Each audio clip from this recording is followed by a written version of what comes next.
மோசேவை பின்பற்றுகிறோம். இந்த மனிதனை பொறுத்தவரை அவன் எங்கிருந்து வருகிறான் என்பது கூட எங்களுக்கு தெரியல. உண்மையாவா சொல்றீங்க? அவர் யாருன்னு உங்களுக்கு தெரியாதா? இல்ல இதுக்கு முன்னாடி யாருக்காவது கண் பார்வை தெரிஞ்சிருக்கதா நீங்க கேள்விப்பட்டிருக்கீங்களா? உண்மையாதான் சொல்றேன், அவர் தான் எனக்கு கண் பார்வையை கொடுத்தாரு. அவர் கர்த்தர்கிட்ட இருந்து வரலனா அவரால் எப்படி இதெல்லாம் செய்ய முடியும்? பார்வையற்றவனாக சபிக்கப்பட்ட நீ எங்களுக்கு பாடம் நடத்துகிறாயா? வெளியே போ, இவனை தேவாலயத்துக்கு வெளியே கொண்டு போங்க. என்னால நல்லா பார்க்க முடியுது. நிச்சயமா இது ஒரு அற்புதம் தான். என்னால அந்த வானத்தை பார்க்க முடியுது, அதோ அந்த மேகத்தை பார்க்க முடியுது, பறவைகளை பார்க்க முடியுது. உண்மையிலே இது ஒரு அற்புதம். எனக்கு பார்வை கிடைச்சிருச்சு.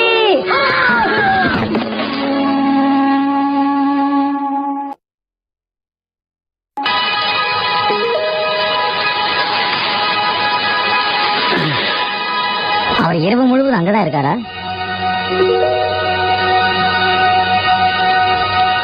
ஆமா, ஜபிச்சுக்கிட்டு இருக்காரு. யோசனை பண்ணிக்கிட்டு இருக்கியா? எதை பத்தி? படக பத்தி, கலிலியை பத்தி, சில நேரங்கள்ல என் குடும்பத்தை பத்தியும் தான். ஆனா என் மனைவியோட சமையல் இல்ல. ஆனா அத நினைச்சு கூட பாக்குறது கிடையாது. ஆனா படக பத்தி நான் நிறைய யோசிச்சு பாப்பேன். அந்த சுதந்திரம், பறந்து விரிந்த கடல், சீக்கிரமே நீ அதை பாப்ப. நாம திரும்பவும் அங்க போன பிறகு